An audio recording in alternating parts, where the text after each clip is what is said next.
Sosa, usted ocupa el cargo de subsecretario de Asuntos Indígenas.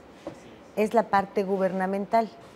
La parte que también, habrá que decirlo, se encarga de utilizar a los indígenas en cada evento al que hay que presentar a nuestros antepasados y lucirlos. Y después olvidarnos de ellos. O creer que el mundo occidental es la mejor forma de vida. Y no respetamos ni los usos, ni las costumbres, ni su forma de vida, nada. Al contrario, les negamos todo, hasta el derecho a trabajar. ¿Qué hace el gobierno que no sea sacarse fotos con los indígenas? Bueno, la mera verdad, yo creo que el indigenismo de México y de Quintana Roo específicamente, pues hay que hablar un poquito, más que nada, la parte de educación, que fue muy difícil para el indígena, que generalmente no tenía acceso, siempre se hablaba de una educación formal. Esto, gracias que se crean los internados para que se preparen jóvenes indígenas, hablando su lengua, dándole oportunidad de principios que tuvieran el apellido maya o de lo contrario hablarlo. Entonces era esa de los primeros accesos que tuvieron los indígenas, poder formarse, poder capacitarse, poder tener la educación necesaria. Pero generalmente en los pueblos más grandes, donde sí había la escuela, que era la escuela formal únicamente, no había la enseñanza simultánea. Todavía en el 64 se crea educación bilingüe bicultural a favor de las comunidades. Esto hace de que muchos jóvenes logran tan siquiera iniciar su educación primaria y otras, específicamente las mujeres indígenas, que era muy difícil a cierta edad, ya no podían participar en la educación. Y la otra, generalmente los niños tenían que acompañar a los papás para que los acompañen en los trabajos agrícolas, en los trabajos muy difíciles. Esto viene dando prácticamente la formación, no era tan fácil la parte educativa. Quintana Roo es muy nuevo, todavía en el 74 se inicia los caminos para llegar a las comunidades. No todas las comunidades tenían escuelas. Esto hace más difícil para el indígena.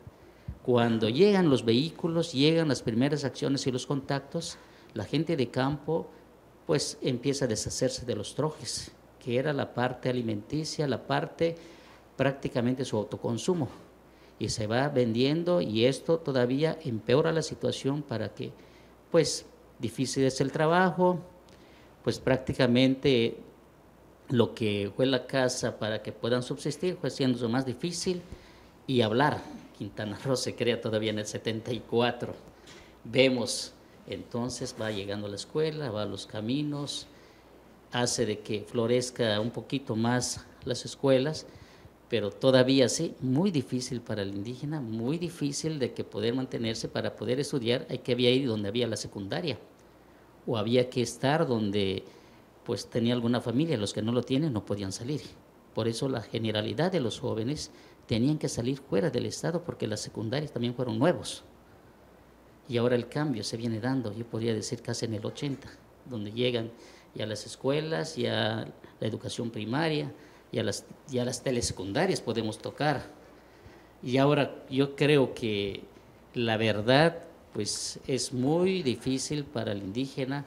Más que nada viene floreciendo Quintana Roo con un turismo no únicamente nacional, internacional, hace de que se necesita mano calificada. Pero la verdad, ¿qué opción, qué oportunidad ha tenido el indígena? ¿Cómo se ha compuesto que el gobierno, juntamente con todo el gabinete, que se diga, el indígena únicamente lo ve el INI, no únicamente lo ve a CEIC, vámonos con toda la fuerza, con todo el gabinete?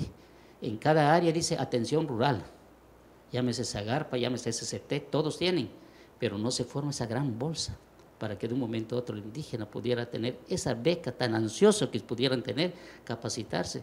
Vemos que los indígenas que se capacitan aprenden rápido, hacen los trabajos con eficiencia, sobresalen y hacen compromisos y hacen que se logre muchos desarrollos. Ejemplos que podemos citar: ruinas de Cobá, gran parte de los hijos de los campesinos se capacitaron, son guías de turista que hablan de sus áreas, de las zonas arqueológicas. Qué importancia, pero que son muy pocos. La gente indígena los guatemaltecos nos llegan, mucha gente joven, ya nacionalizados mexicanos, hay que cobijarlos. Se crea la ley indígena. Todo indígena que pise territorio quintanarroense será protegido y gozar con todas las leyes, que también es de halagar la posición del gobierno. De esta manera creo que se impulsa al indígena, que no se nota, no ha habido estas oportunidades que salen al día de hoy, que nos invitan, que nos participan. ¿Quiénes son los que usan los indígenas? Bueno, quizás la sociedad. Yo puedo citar, creo que de los 8 municipios con la creación de Tulum, que ya son los 9, podemos decir son 85% que son los indígenas y el 15% es la gente que domina la lengua española.